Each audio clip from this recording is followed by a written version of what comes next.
अस्सलामुअलैकुम।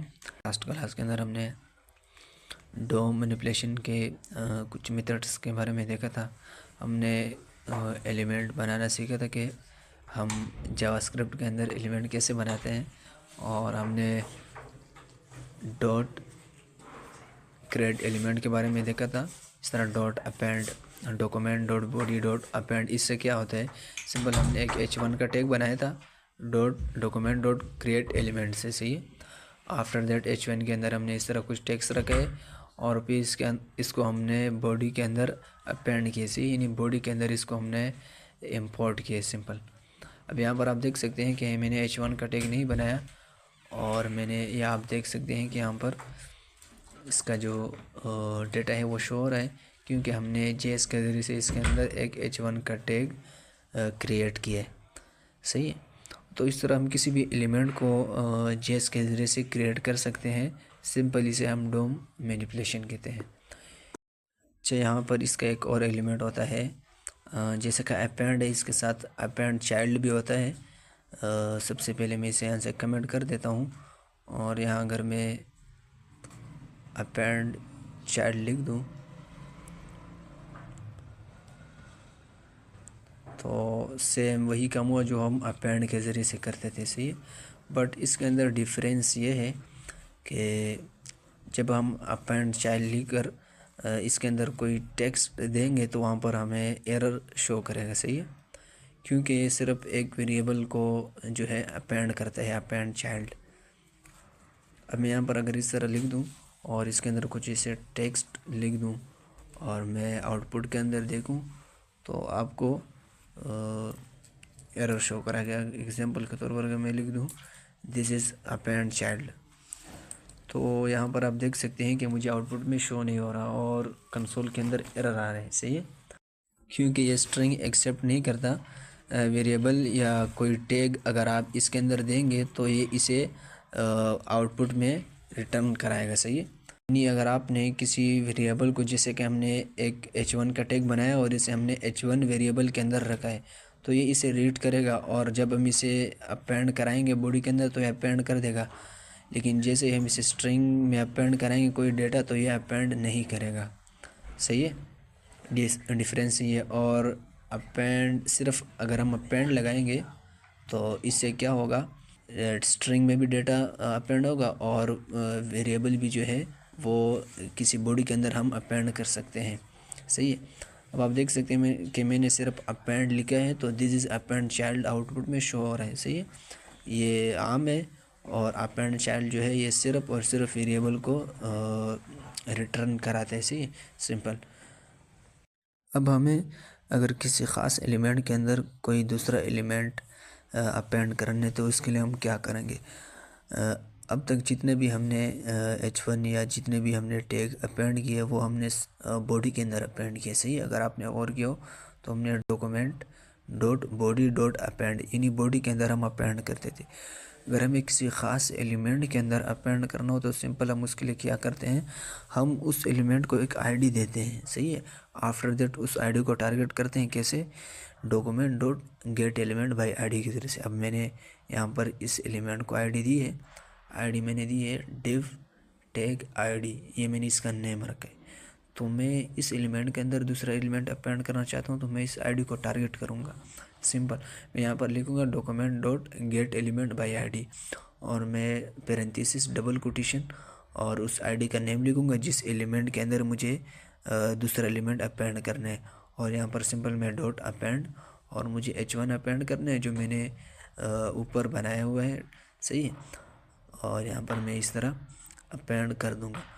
अब अगर मैं आउटपुट में देखूँ तो ये जो मैंने डिव बनाया है इसके अंदर h1 का टैग आ जाएगा। सही है, ये जो हमारे पास h1 का टैग शो है। अगर मैं यहाँ पर एलिमेंट पर जाऊँ और यहाँ से मैं डिव के ऊपर क्लिक करूँ तो आप देख सकते हैं कि नीचे डिव के अंदर h1 का टैग आ चुका है। सही है, पहले हमने h1 का टैग अपेंड किया था, यहाँ पे शो भी हो रहा था लेकिन वो डिव के अंदर शो नहीं हो रहा था। अब हमारे पास डिव के अंदर आ चुका है जस्ट आईडी के ज़रिए से। सही है, हमने इसके आईडी को टारगेट किया और उस आईडी के ज़रिए से हमने अपेंड किया। अगर मैं इस तरह डॉक्यूमेंट डॉट बॉडी वाला कमेंट हटा देता हूँ तो आप देख सकते हैं कि ये हमारा डिव बना हुआ है टॉप में, और नीचे हमारा H1 का टैग आ रहा है। सही है, डिव से बाहर आ रहा है बॉडी के अंदर। सही है, ये जो हमने अपेंड किया है। मैं इसे कमेंट कर देता हूँ और यहाँ से मैं इसे कमेंट हटा देता हूँ। तो अगर अब आप देखें तो H1 का टैग इस डिव के अंदर आ चुका है, सिंपल। तो इस तरह आप किसी भी एलिमेंट के अंदर दूसरा एलिमेंट अपेंड करना चाहते हैं तो सबसे पहले आप उस एलिमेंट को एक आईडी दें और आफ्टर दैट आप उस आईडी को टारगेट करके document dot gate element by ID के ज़रिए से, सही है, तो आप उसके अंदर नेक्स्ट एलिमेंट वगैरह अपेंड कर सकते हैं या जो भी आप अपेंड करना चाहें। तो इस तरह आप किसी भी एलिमेंट के अंदर दूसरी चीज़ अपेंड कर सकते हैं। ये मैंने 2 फाइल बनाई है, एक HTML का और एक JS का। इसमें हम दोबारा शुरू से कुछ नेक्स्ट चीज़ें देखेंगे।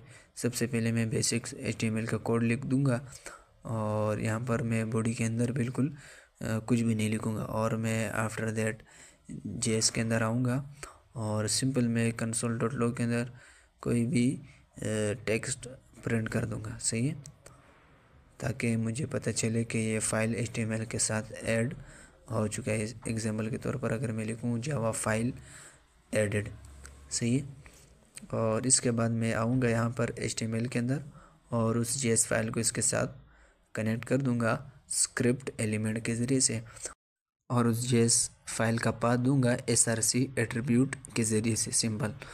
तो मैंने src का एक एट्रीब्यूट बनाया है और जिस फाइल को मुझे यहाँ पर ऐड करना है या अटैच करना है इसके साथ, तो मैं सिंपल उसका पाथ दे दूँगा। सबसे पहले मैं लगाऊँगा dot, after that forward slash, और फिर इसके बाद मैं उस फाइल का नेम लिखूँगा जो मैंने इसके साथ अटैच करना है, सिंपल। तो मैं इसे अटैच कर देता हूँ। ये हमारा JS का फाइल है। अब अगर मैं यहाँ पर इसे रन करूँ,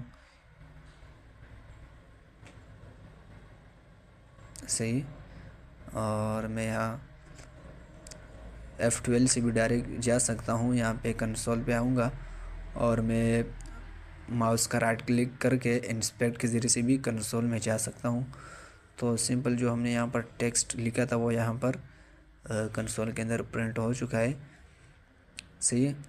अब हम कुछ चेंजेस करेंगे और मैं यहाँ पर सिंपल लिख देता हूँ डोम टेबल, सही। अब हम कोशिश करेंगे कि हम एक टेबल बनाएं JS के ज़रिए से, सही है। डोम मैनिपुलेशन को यूज़ करते हुए हम एक टेबल बनाएं और बाकायदा उसके अंदर हमारे पास एक TR होगी और एक TD और एक टेबल का टैग होगा। इस तरह एक डिव होगा, सिंपल। तो उसके लिए हम क्या करेंगे, सबसे पहले मैं अगर यहाँ पर लिख दूँ, सबसे पहले मैं एक वेरिएबल बनाऊँगा और उसके अंदर मैं एक डिव क्रिएट करूँगा, सही। अगर मैं इस तरह लिख दूँ डिव वेरिएबल बनाऊँ और उसका नेम रख दूँ मैं डिव, सही, और मैं इज इक्वल टू, और इसके अंदर मैं एक एलिमेंट बनाऊँ डिव का, जैसे कि पिछले क्लास के अंदर हमने बनाए थे। ये हमने H1 का एलिमेंट बनाया है। तो सिंपल इस तरह हम यहाँ पर भी एक एलिमेंट बनाएंगे डिव का। तो मैं सिंपल लिखूँगा डॉक्यूमेंट डॉट क्रिएट एलिमेंट, सही है, और मुझे जो एलिमेंट क्रिएट करना है तो सिंपल मैं उस एलिमेंट का नेम लिख दूँगा।